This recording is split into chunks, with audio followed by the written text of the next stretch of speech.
All right, everyone, the red light is on and we are recording. This is Mark back for another episode of the Veteran Semi-Professional. So today is an interview episode where I'm interviewing a veteran about their life and career after the military, all in an effort to help you if you're trying to figure out, what do I do once I put my hands back in my pockets, grow out my hair, and start wearing these things called civilian clothes. This is a show for you.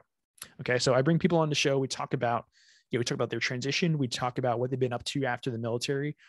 Show, what worked for them, what are some tool tactics and frameworks that you might want to employ in your own life and in your own military transition. So super pumped for today's guest. He's got a really cool service, really cool story, and excited to share it with you. So Brian, if you take a moment and just introduce yourself to everyone on the show, I'd appreciate it, man. Hey, Mark, thanks for having me on, man. Looking forward to chatting here. I am a co-founder of a company called Whoa. We do custom engagement rings with the at-home try-on experience, but prior to that, seems like a former life, I was an infantry officer. So went to West Point, spent some time in Germany, and enjoyed everything that Eastern and Western Europe has to offer.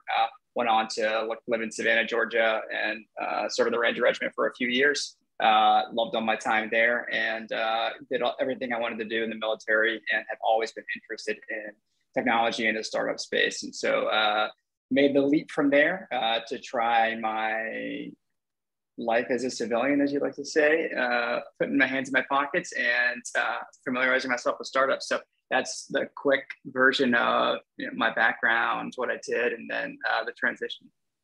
Super cool. And I've had a number of Rangers on the show before, and every one of them has been a spectacular episode. So no pressure, Brian. Okay. Oh yeah. Okay. I was lucky to be in the same room as those guys. Yeah. So some really awesome dudes. There's really great episodes we had together on there. Well, cool, man. So first let's talk about, your transition from the Army. If you wanted to kind of reflect back on that period, what might you want to point out to other people coming in behind you, both, speed bumps, things maybe tripped you up, and then maybe some things you even did well. And then you might want to say hey, this is something you might want to check out or lean into during your own exit. Yeah, I think if I were to play it back, I would have given myself 2 months to do nothing and decompress a little bit. I don't really have a yellow caution light in my brain. I'm just green go all the time. And so I, left, took my leave and began working right away in an early stage company and just grinding because I was so eager to learn and get better. And I think that's ultimately, it's been helpful to get me to where I am today. But I think there would have been a little bit of value in taking a quick knee and taking that time during the transition and spending 60 days to go to India or Europe or just do something that I think ultimately would have given me even more gas in the tank during that transition. So that's, if I were to play it back, what I would have done differently. I think what I did really well was I self-studied in my last year of service pretty intensely. So every book I could get my hands on that had to do with startups, every discovery call I did with somebody that was in the space I wanted to be, I would, get connected with one of their friends or mentors and get a book recommendation and just digest it. So from, always consuming podcasts on the way to work and back to doing as many calls with folks in the space I wanted to be in.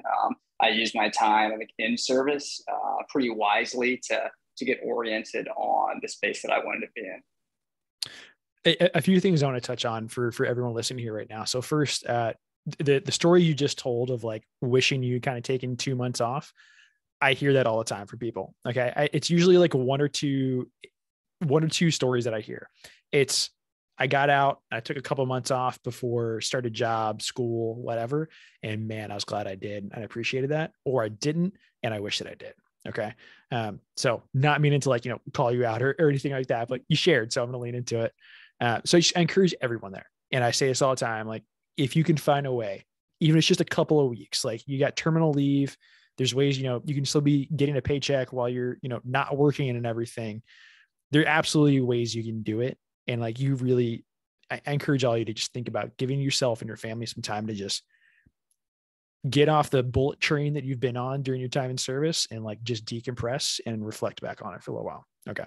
So thinking back on this period of self-study, You said you were kind of like very interested in like startups and early stage companies and everything. Did you have an idea of like, did you want to found something? Did you want to join something? And then I'm also curious, what of like the books you read during this period still kind of stands out to you as like going to be the most impactful right now? Yeah, it's a great question. So I knew I eventually wanted to found and build businesses myself. I thankfully had the wherewithal to not try to do that immediately. It's the first thing. I've seen guys do that, and it's like super impressive. But like, I'm not. I didn't have that in me, so I thought I would go and work in an early stage company and learn all the acumen, learn how product managers and engineers work together outside of just a book, like learn how to have incredible design and what that actually means for consumers, get my hands involved in the actual doing of the business. And I think some of the books that prepped me were just like general literacy on venture capital and startups. So it's like Secrets of Sand Hill Road, 0 to 1, like there's this sort of like required like 20 books you kind of have to read to like that like are on everyone's bookshelf to just kind of like get to the level of, okay, I have the right vocabulary to have a conversation in this space. Kind of once you get past those 20 books, you can really start pushing into areas that are like a lot more deep and contextual beyond the basic vocabulary of like understanding what a normal interest rate on a convertible note is, like just something that you don't learn during the eyeball, right? And so I think the most impactful book that I've read, period, is a book called Deep Work by Cal Newport. And it just really talks about the ability to go really deep on and solve like hard problems with concentrated work, because we live in a distracted world. And so there's always like an Instagram notification or an email you could get to. And like, if like I'm operating my life living email to email, task to task, I'm not actually creating deep value and creating any level of innovation. And so reading that book, it has like given me the permission to go deep on problems. I think that's super, super valuable.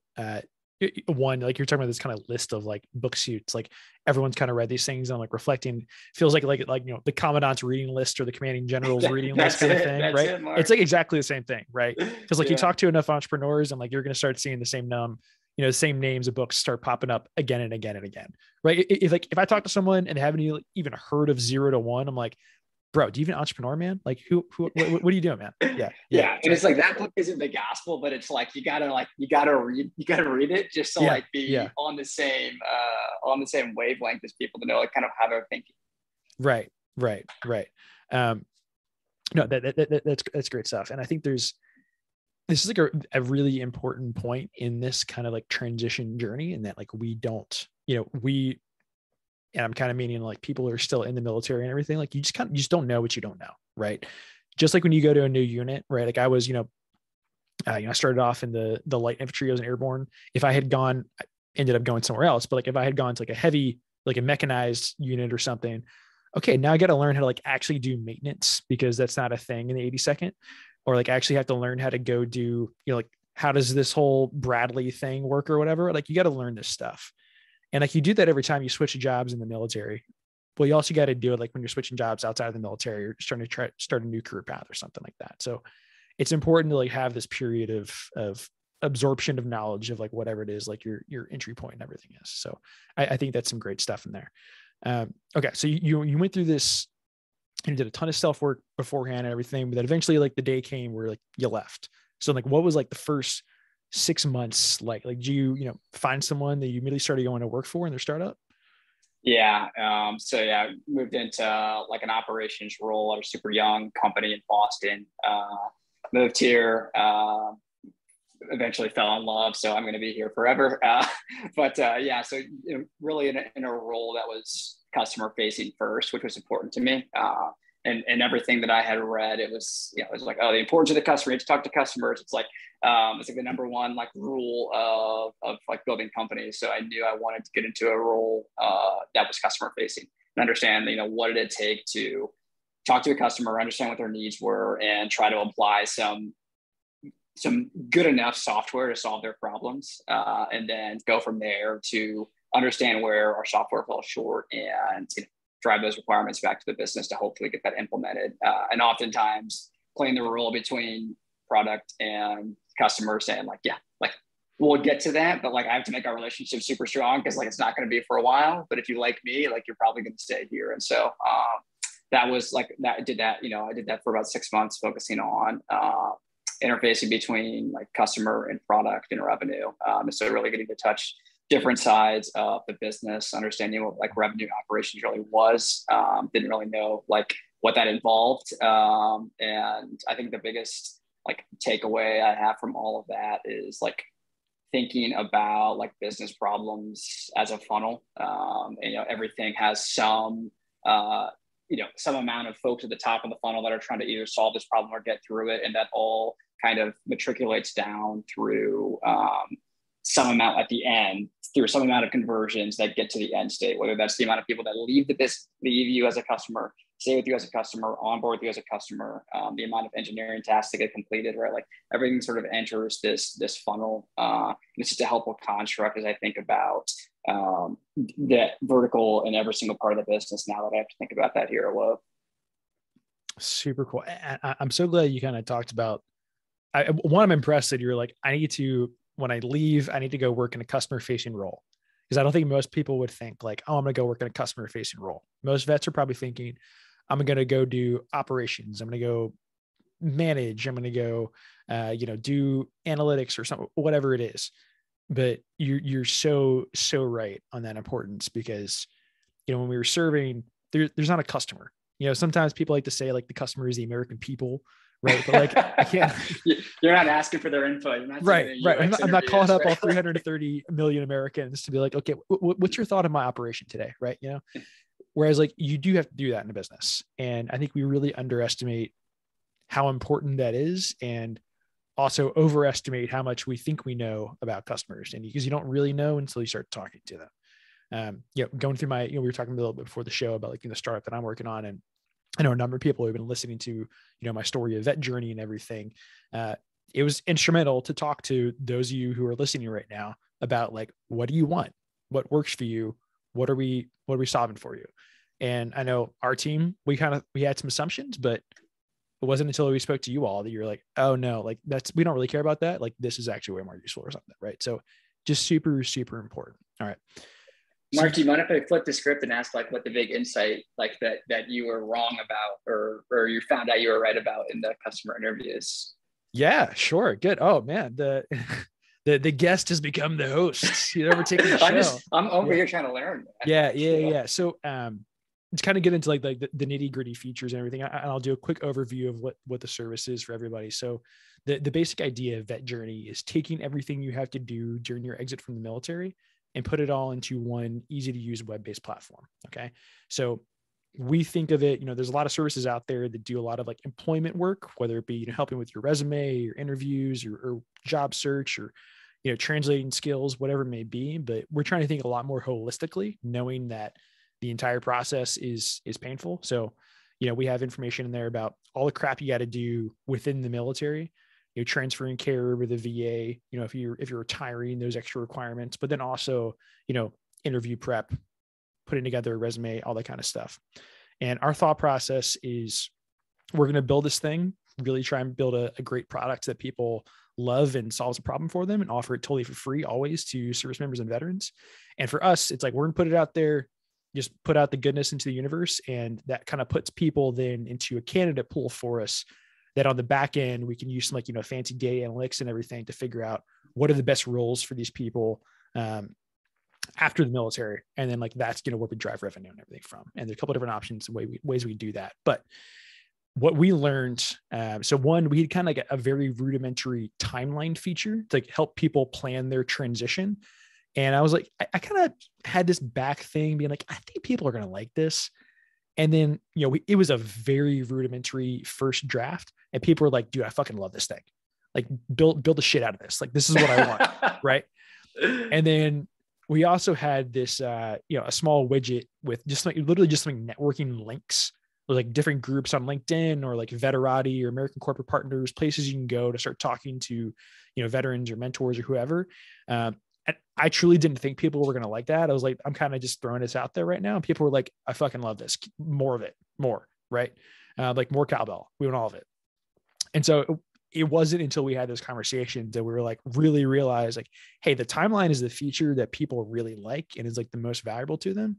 And then there's this other thing over here we didn't really think was going to be that big of a deal, but people actually really like. And so let's build it. Let's build those two things in, because like that's a really key differentiator for us and really helpful to our customers, who are you all. That's super cool, man. I remember like it's like there's just like so many resources out there, and just being like, can somebody put this like exactly like on like my OPD career timeline and like tell me the books I need to read, like like it was like I feel like everyone is going through the same process of trying to figure out the same thing over and over again, but because it's an experience you only do once, it's like there's no party to like make it easy, except for now there is. So that's tight. Yeah. It's kind of crazy to me sometimes. Like there's so many veteran nonprofits and programs and everything out there that I'm now starting to see a couple other nonprofits stand up whose only value is that they help you navigate all the other nonprofits. Yeah. And I'm like, oh my God, like you guys are just recreating the wheel here. Like someone needs to, and that's what we're trying to do. And so we're going the for-profit route. Cause we think like we can have big corporations pay for this in order to provide value to our customers who are veterans and service members. And if we can get, corporate America to pay for this and help you all have an easier transition, then like, absolutely. That's what I'm going to do. Okay. Yeah. So that's our strategy, and hope you all enjoy it. All right. Well, you successfully tangented the interview here, Brian, spun it on its wheel. We're going to come back to you. All right. So you're working in this customer facing role after the Army and everything. At what point were you like, I think I might have an idea. I think I might have a path I want to go down. I'm starting to ideate on something I want to action on my own. Yeah, I'd say like a couple of months in, we started. I found a mentor here in Boston who like worked in the same WeWork that I did, like an Air Force Academy grad from like the 80s. Who'd been a serial entrepreneur, and just told him, hey, I want to start a business. I want to start learning how to start a business. I think is what I told him. Would you like meet with me once a week and we can work through the process of what creating and validating ideas looks like? I have all of these experiences in my life that I think could be cool. I have like no idea how to do this. And like, I'll give you equity in whatever I build.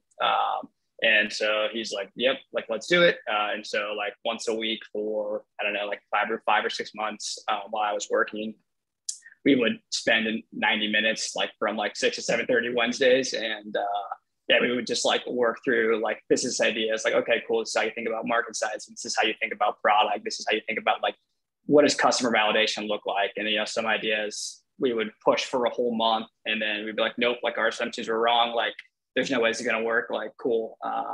Back to the drawing board, and just going through that process over and over again was like just getting like essentially rehearsals of what does it look like to quickly go through a minimum viable testing process, validate an idea, and decide if this is something that is venture scale or something that's a regular business, which I think is also something that like people underestimate depending on what route they want to go. So that was really, I think, where I got the most value in thinking about creating a company, creating many shells of ideas over the course of like several months. This is fascinating. I'm curious in these interactions and like this mentoring process, was it, I'm just kind of curious the structure and construction of it. Was it like you would show up with like a list of business ideas and you're like, I'm just going to throw some shit on the wall and like see what sticks? Was it kind of the presumption that like he might turn into a business partner, or was it totally just like, hey, if eventually something takes off, I'll give you like 1% or whatever one day? I'm just kind of curious, like the parameters and construction of like the conversation, and like if there's homework week to week. I don't know. Tell me all about it. This sounds fascinating. Yeah. So it was me and a good friend of mine that were doing these lessons or whatever together. And we literally made a legal entity just to give this guy equity in it. Like not like 50 basis, like 0.5%, right? Like nothing crazy. This guy wasn't in it. He just like, he was an entrepreneur, like wasn't looking to be a part of our business, was just like excited. Like there were like two like, 28-year-old dudes that were like hungry to do anything and like ready to learn. Like that's like a fun environment for somebody that's like been in entrepreneurship for a long time. And so like we came to, I think, with an initial idea and worked through that for a couple of weeks. And like we left with like, and homework might be the wrong word for it, but like we would like kind of be like, hey, like, we were just like, this is what we've done. Like, what do you think the next steps to validation would be? And like, instead of like being like, do this, it would be more like, hey, like, this is how you should think about validating these assumptions, right? And like, it'd almost be like, okay, now we know how to generate the task for ourselves, which is like one of the hardest parts of entrepreneurship is like, there's no one there to tell you what to do next. Like you are the arbiter of your time and energy. And so like the best entrepreneurs are the ones that have the wherewithal to always know what the right thing to do next is in that stage of the business. And so I think that's truly going through a few iterations of like business ideas. And I think our first one would have done really well, but that's okay. It was truly invaluable. Like I feel like very empowered right now to like evaluate ideas. Like I think it's like I angel invest a very small amount. I think I'm much better at angel investing now because I have gone through the process of being like, well, what does the validation process actually look like? What's it take to have certainty, to know how deep the problem is, know what the willingness to pay to solve it is. And like going through those reps across all these businesses has made me much better, I think, as an individual operator and an individual investor.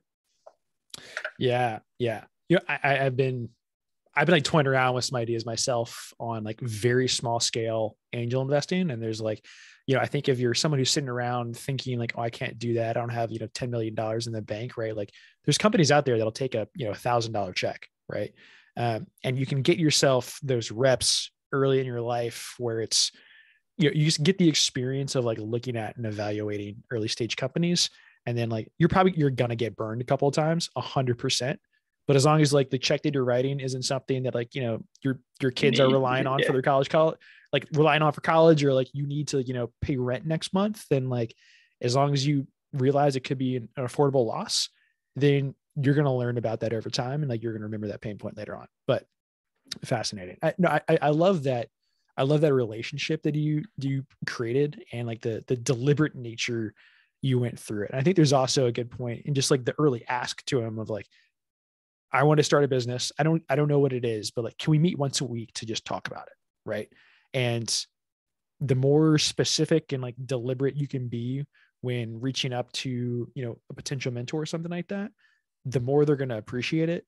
And the more they're going to like be willing to help versus I want help, throw something at me, like give me some assistance. But if you go in with like a specific ask like that, they're gonna be much more inclined to say, yeah, I'm going to work with you. Cool. Yeah. I think it's such a small thing, but like, I think us being super deliberate with formalizing remuneration and being like, I know this is not going to be a life, whatever happens. Like, I think you and I both know in this conversation, I'm not about to create a unicorn. Like maybe I will. But like whatever value I get from this, like, let me cut you like an advisor share of equity. Like right. Any advisor would be compensated for this because this is all I have to give. And I think like that, like small, like formalization actually meant quite a bit. And like, I think like for plenty of folks, like that's not like the typical path to like mentorship, if you will, if you find a mentor that you like jam out with, but like, this was like a different level of commitment, almost from a consulting perspective that we were asking from and needed from somebody. And the fact that we were able to kind of create an arrangement that worked and that was typical in startups was actually really helpful. Yeah, I'm actually kind of curious, and for people listening too, just like the mechanics, I guess, like the structure. So like you created an LLC, like you made him a part owner of or something. Like what was the structure there? So we just created so really like if you're creating a startup, you should have a Delaware C Corp. It all costs the same. But then like it's called like Founders Institute, and you just like, it's called the FAST agreement, right? Founders Agreement, simple template. I think that, don't quote me on that, but like if you type in Founders Institute FAST, the same agreement will come up that like every early stage company uses. And it's like, it lays out like, here's how many hours per month and like the type of help you will provide. And like we chose whatever 0.5% got us. And like, And I've done that for like tons of people, not tons, but like 20 of folks over the last several years to get folks bought in to help me, understanding like me giving away like 2 to 3% of equity to several people to help get me off the ground is probably the best investment of equity I could make, particularly like when the company today was worth, zero. So. Yeah. Yeah. I think that the point you made right there of like the willingness to give away just even a little bit to like get the right person's time and advice is super crucial. And it's just can be so impactful on what you're trying to do. I think vets in particular, like we like to beat our heads against a wall and not realize that like there's another person on the side of the wall who figured out like how to get around it. And like, if you just kind of ask them in the right way and like, they'll help you out and show you how to get around the wall. Like you don't have to keep like beating your head against it. Okay. That's like very much in our blood. And I think vets can be very, very prone to like, I just like, can't let an outside investor come in. They're going to come in and take over my company and everything. Like we're talking like giving away 0.5% ownership to someone who's going to like, they're not going to be working day in and day out of the business. Absolutely not. They might only be involved once a week for an hour-long session or something, but the right person can give you a tremendous amount of wisdom and insight that's going to make all the other hours of the week so much more impactful. State advice. Yeah. Yeah. So, okay. So eventually then, I mean, was it in this time period that you landed on the idea for Wove? There's a whole other business before Wove, Mark.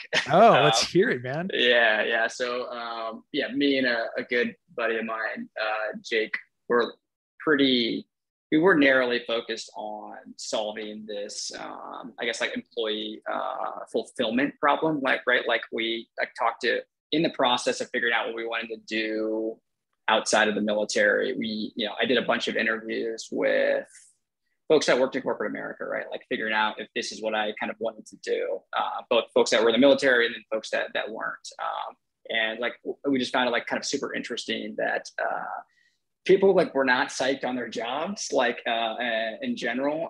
And a lot of that ultimately stemmed from what we saw was like a general, lack of fulfillment and access to like really good mental health care. And so like people were very stressed, like without saying it, like demonstrating like a pretty high level of anxiety about their own performance. And like here I was, just a guy being like, what's it like to work at McKinsey? Like, and there's just like, let me throw my anxiety at you because I'm looking for a place to put it, right? Like, and I'm like, wow, that's like, and like without really being purposefully doing it, I'm like, that's like interesting in and of itself, like, right? Like, and so you talk to people that work at Coke or Ford or Bain, and like, I'm like, dude, everyone's super anxious. Like, this is like wild. Okay, that's super interesting. And like, I work at a startup, and like, everyone's pretty anxious, like about like how they're doing and how they're managing things. And it was like a pretty like rampant problem. And my mom's a mental health professional, so like I grew up around this. I grew up in we had like foster kids in our home always. Like my mom would like literally bring kids home from work and they'd be like, you live here now.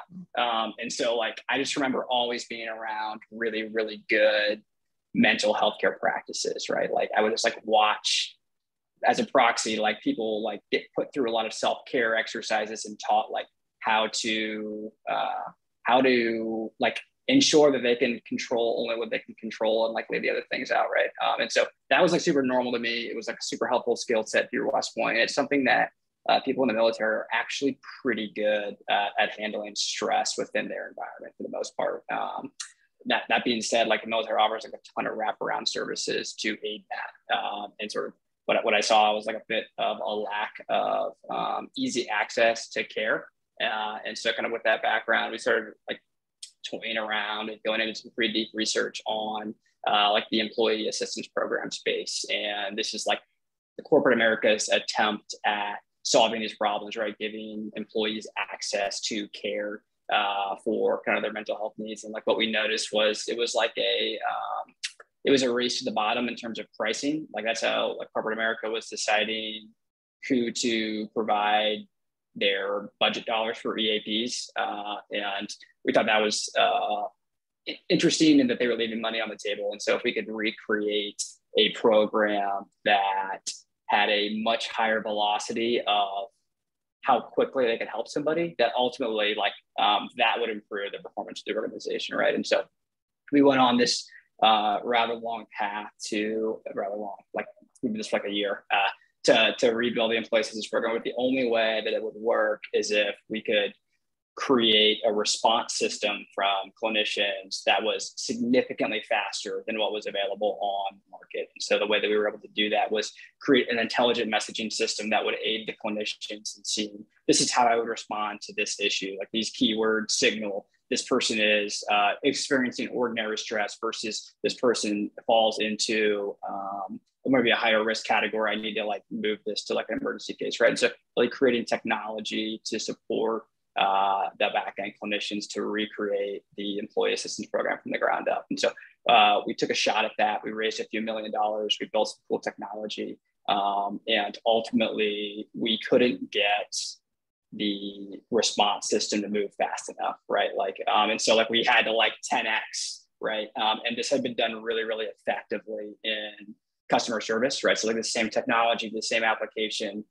They've built unicorn companies around the ability to make humans a lot faster in responding to things by providing them aid in their responses. So we tried to apply some of that same technology to the space with the hope that we could provide just a much higher level of responsiveness so employees in need, wrap that up and sell it to companies.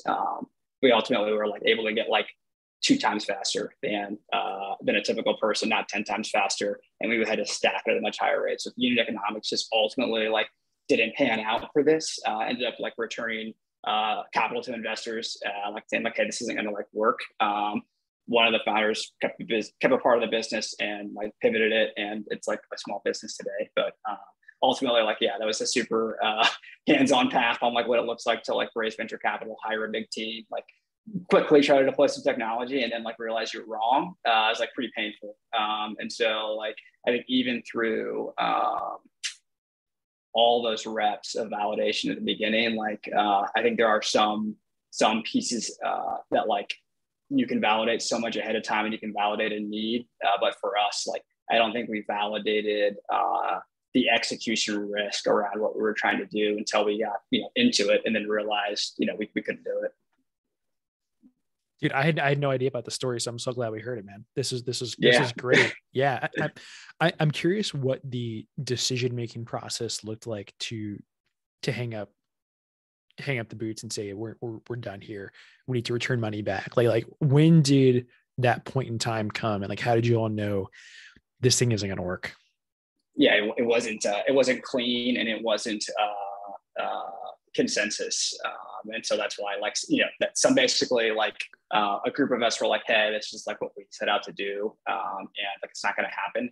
And another group was cool, let's do this other thing. And they went and did the other thing with some of the capital. And ultimately everyone was okay with that. But it was definitely not consensus. And that company turned into a menopause care company. So that's out there in the world today.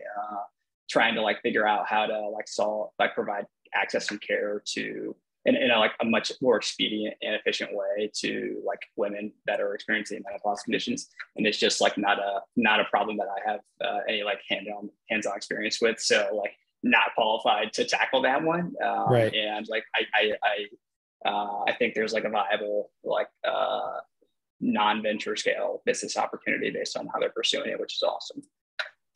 Yeah, and I would love to hear some more stories about raising VC money, because I think one, you made a point earlier that I think it's worth reiterating, that not every business is a VC backed business. Okay, in times that I've gone through ideating or running different things or whatever, you tell someone oh, I'm working on this business, and I'm if they're not an entrepreneur, immediately the first question is oh, how much VC money have you raised?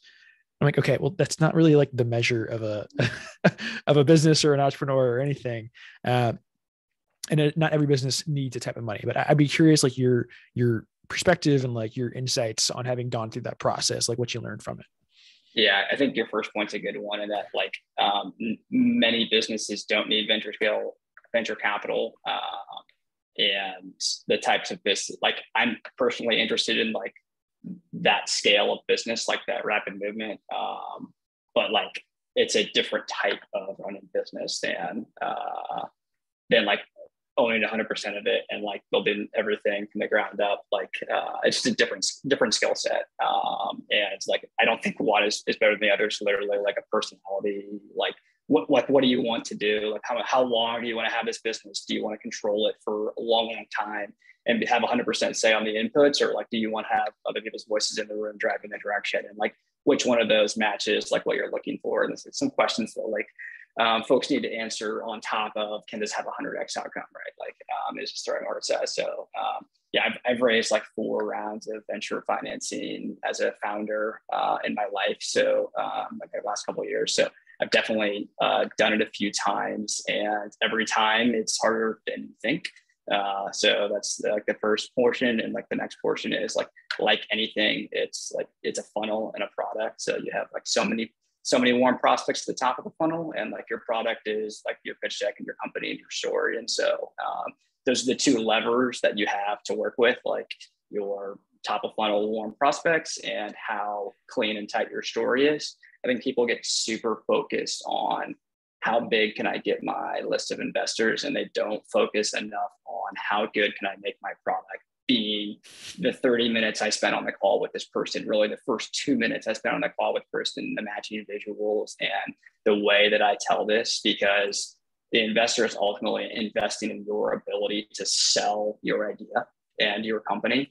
It's a non-funded company, and so you're going to have to go and do the same sales pitch to engineers that could otherwise be working at Facebook or Spotify, and you have to make it worth their opportunity to come take a shot. And so on top of all of the other business diligencing and market diligencing and opportunity diligencing, they're diligencing your ability to package and sell something that's big, because you're going to have to do that as the founder. And I think people oftentimes discount how important that is, and realize like if you get that really, really right, and have done the work ahead of time to get that right, it's going to make things at least a little bit easier along the process.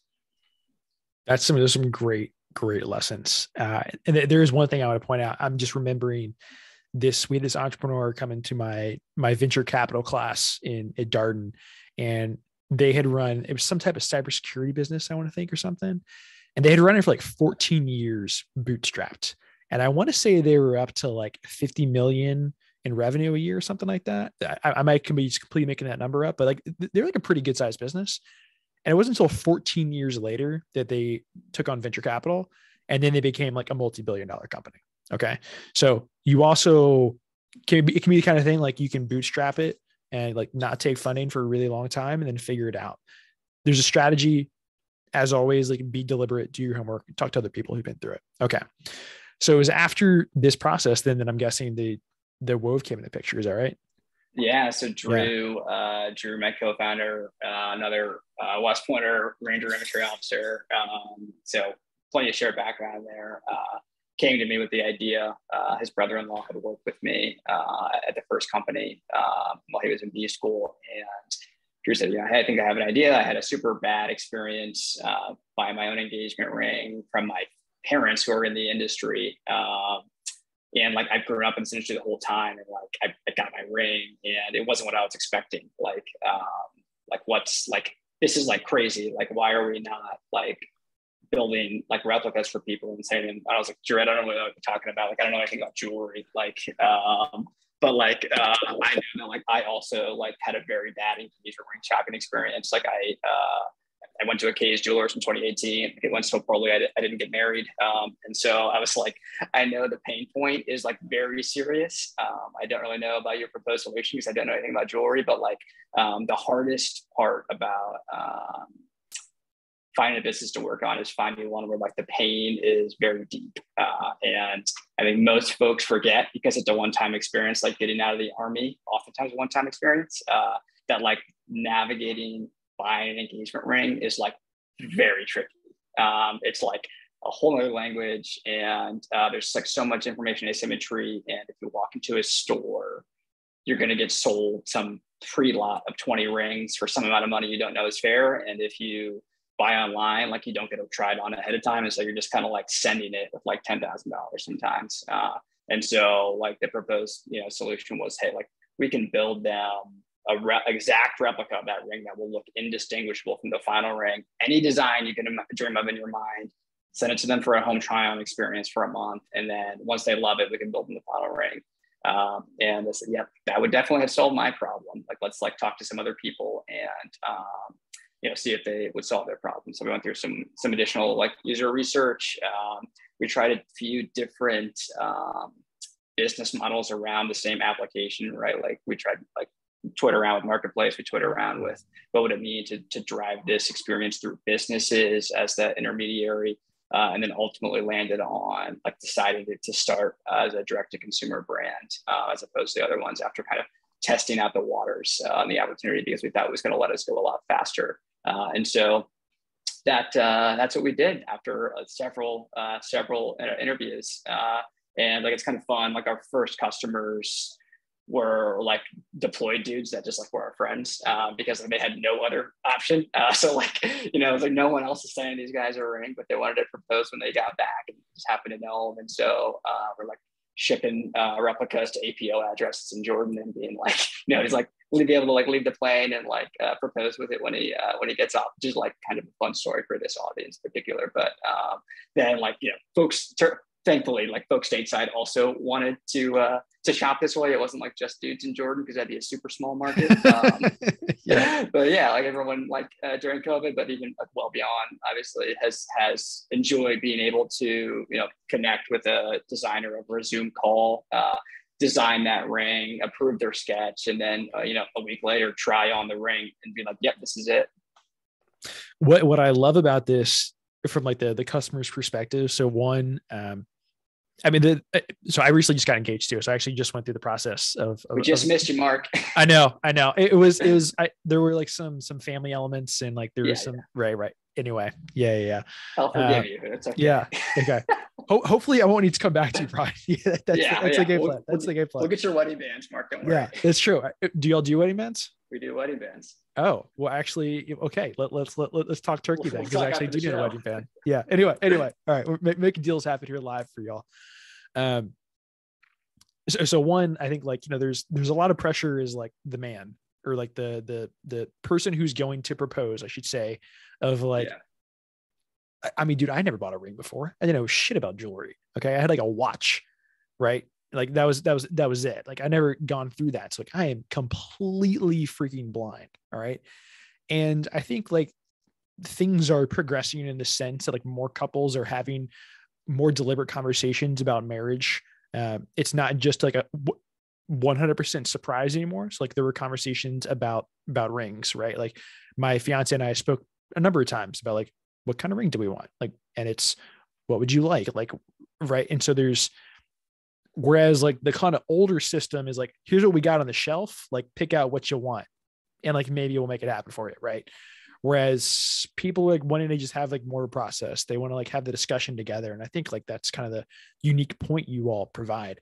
I'm curious, like, you said you went through like a couple of iterations of like, do we go, through businesses? Do we go D2C? Can you kind of talk through like what that discovery process looked like? I think there's some really valuable stuff in there. Yeah, I think, first it was trying to understand where the pain point was like largest.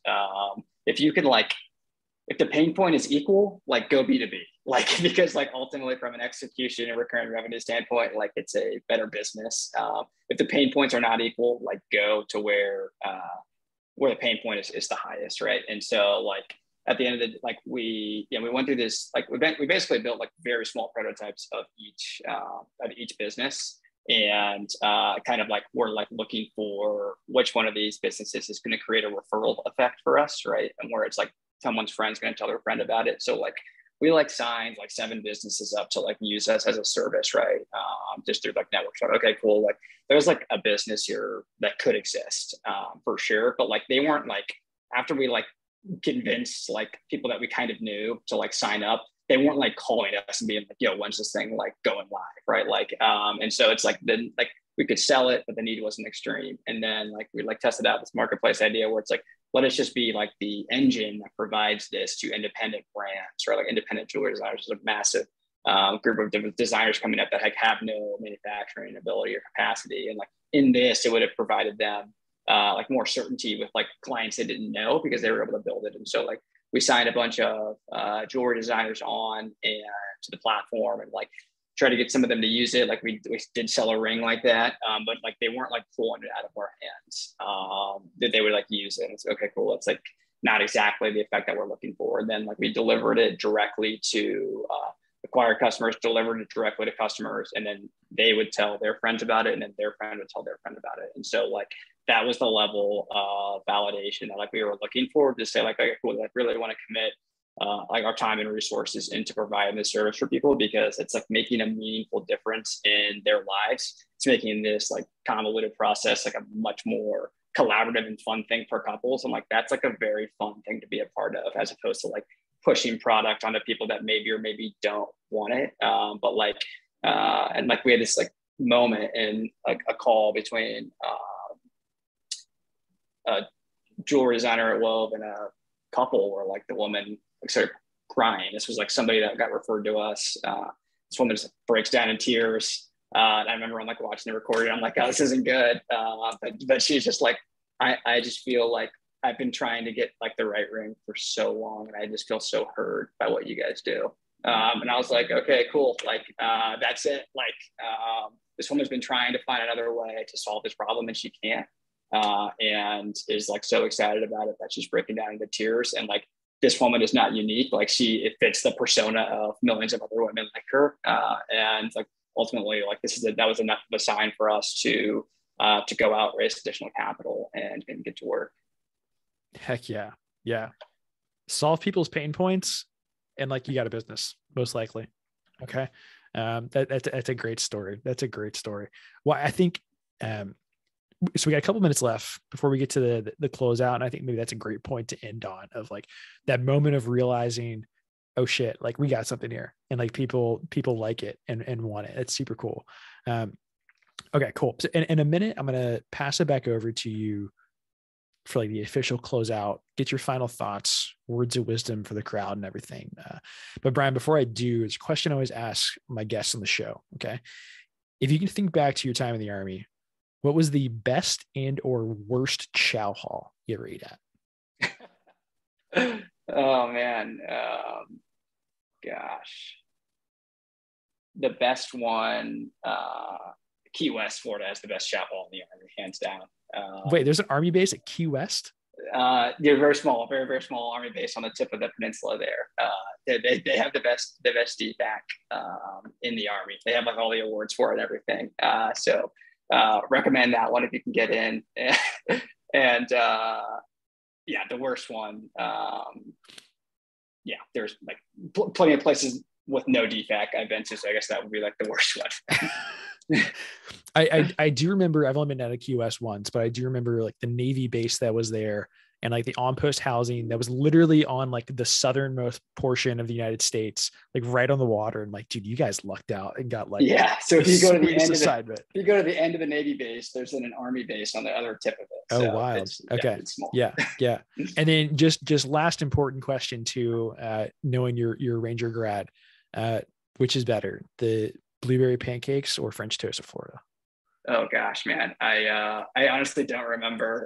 It's been so long. I remember this was a hot debate though. So I just remember my first meal after. It was like my parents took me to Texas Roadhouse or something like that.